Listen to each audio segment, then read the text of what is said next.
My name is Laura, and I'm a nurse.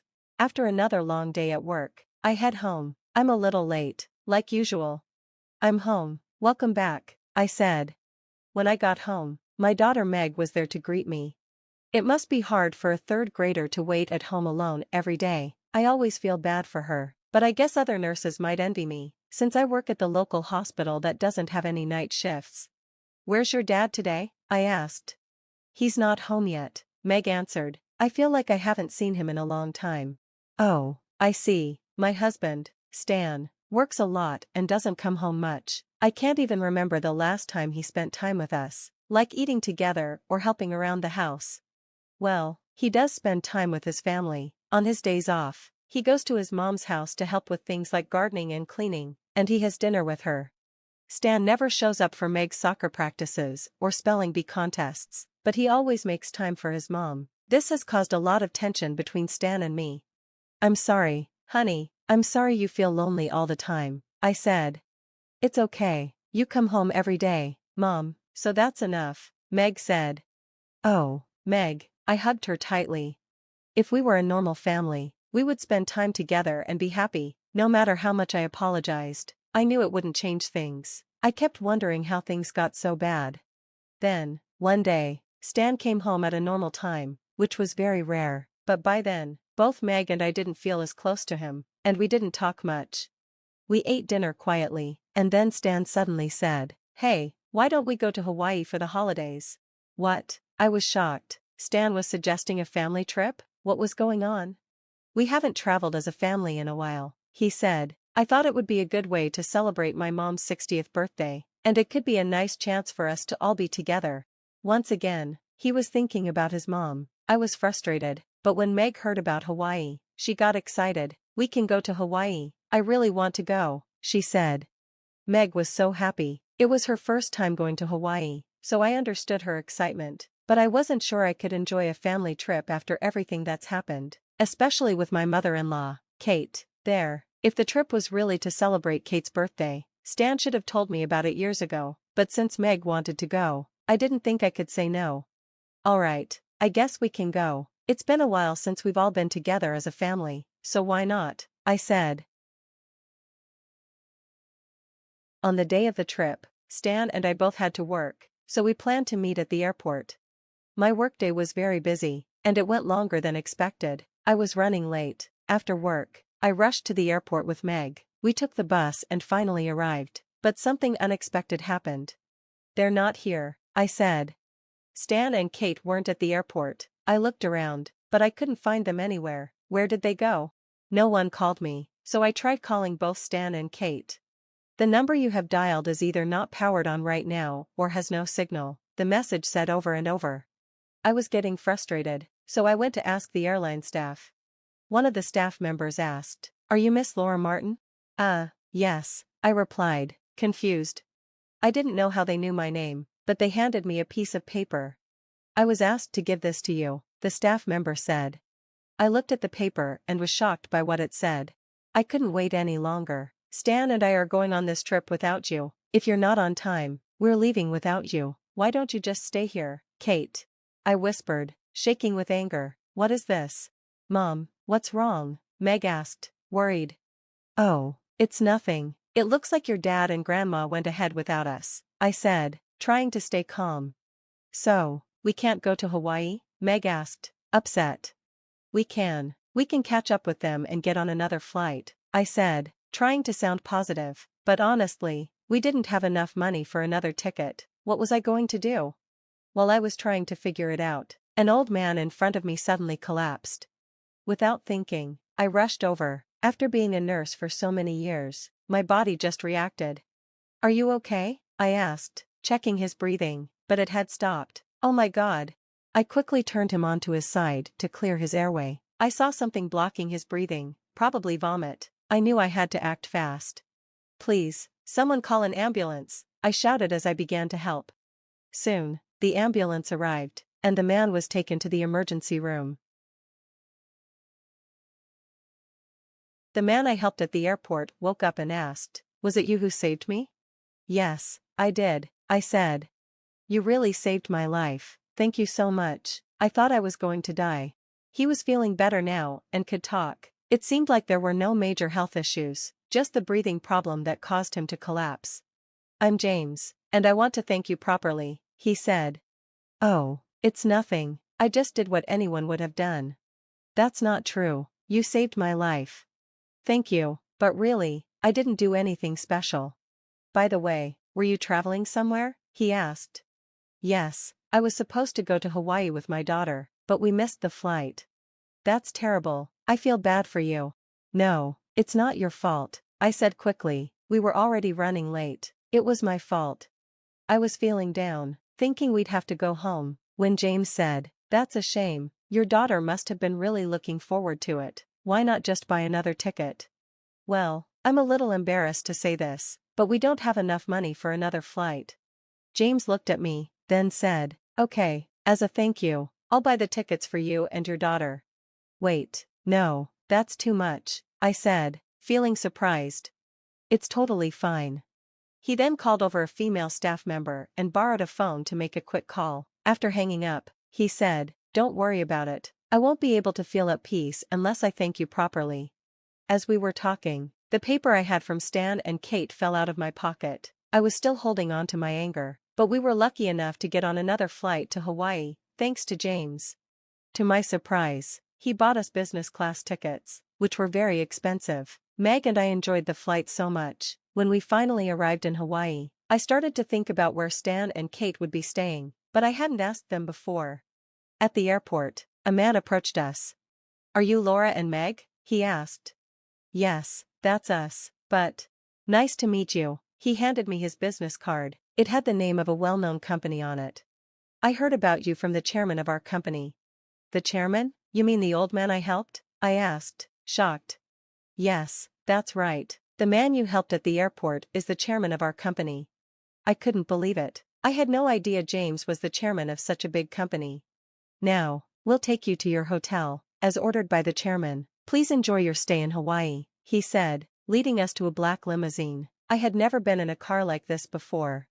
"Wow, this is amazing," Meg said, excited to ride in a limousine for the first time. I checked my shoes to make sure they were clean before getting in. The view of Hawaii was beautiful, like an endless summer. I had doubts we'd even make it, but I was so glad we were there. Meg couldn't stop looking out the window. Soon, we arrived at a huge, luxurious hotel. But then I realized something important. "Oh no, I didn't book a room," I said quietly. "Don't worry," the man said, "we've already reserved a room for you on the top floor." "But I can't afford this," I said, feeling uncomfortable. "You don't need to pay, it's all been taken care of," he said. I was amazed. James had arranged all of this for us, and I had no idea how far he'd gone to make sure we were treated like VIPs. We entered the hotel and I was stunned by the room. It was huge, almost like a suite, with an incredible view of the ocean and the sunset. The hotel staff was there to help us with anything we needed. The food was also unbelievable, everything was fresh and luxurious. They even grilled the best steak right in front of us. It was the best meal I'd ever had. Later, Meg and I walked around the lobby, and we heard arguing voices coming from a corner. Meg and I saw a man and a woman arguing with the hotel staff. "Are they?" I asked. "Yes, it's my husband and my mother-in-law," I said. "Hey, what are you both doing here?" I called out to Stan and Kate. They turned and saw us. "What? Why are you both here?" Stan asked, surprised. "We came here as planned," I answered, "but you've done something horrible to us, even though you were the one who suggested this trip." "Well, Stan looked at Kate like he wanted to say something, but didn't know how. It's your fault for being late, right?" Kate said dismissively. "I'm sorry for that, but you didn't need to say that. We should have just stayed home," Stan muttered. Kate didn't seem sorry at all. I couldn't forgive them for what they had done. "By the way, why are you two arguing with the hotel staff?" I asked. "When I tried to check in, they told me to leave," Stan said angrily.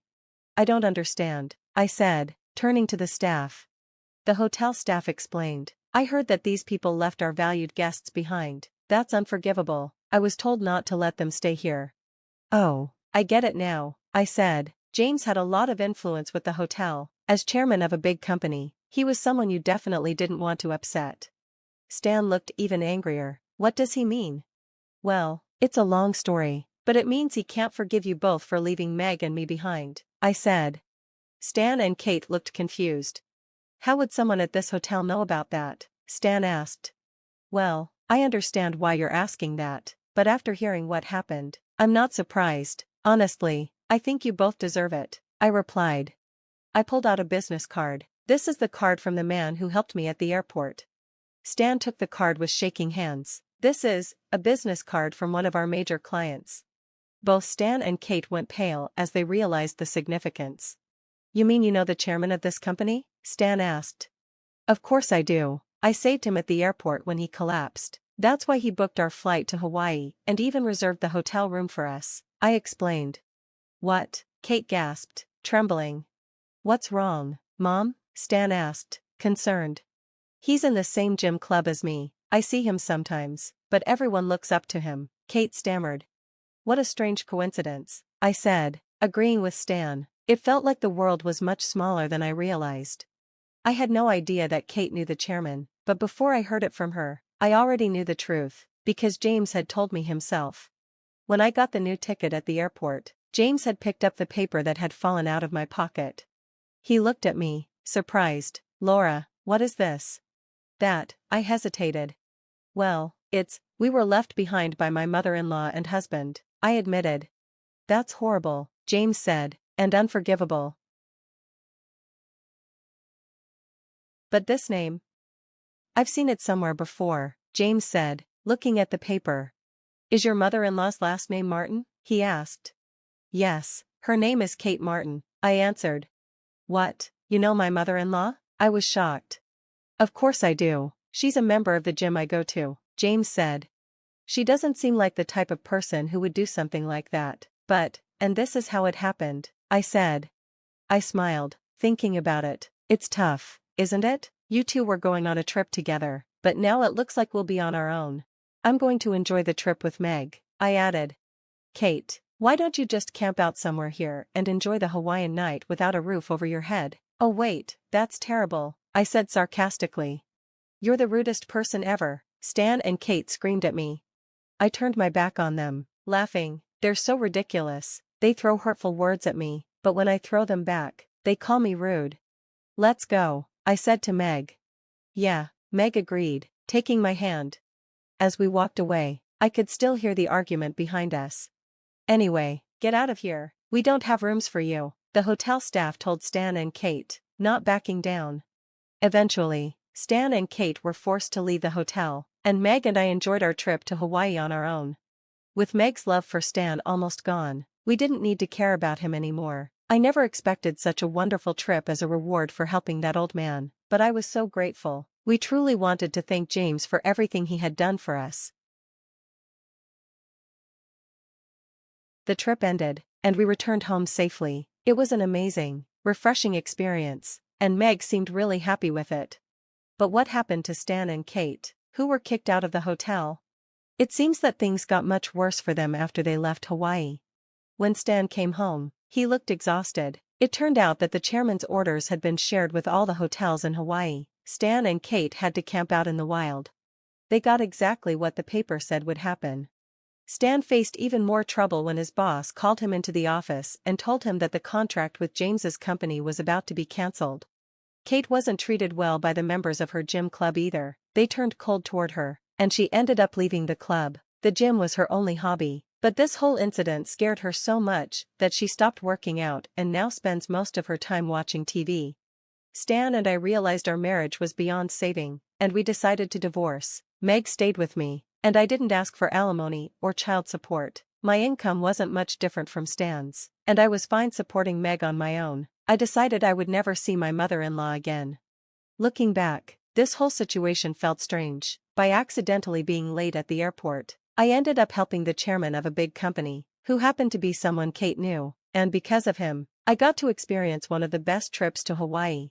Maybe it was fate. My relationship with Stan never worked, except for Meg. Our different work schedules caused some of the problems, but I believe things would have ended this way even if I had stayed a housewife. Stan would have always put Kate before us.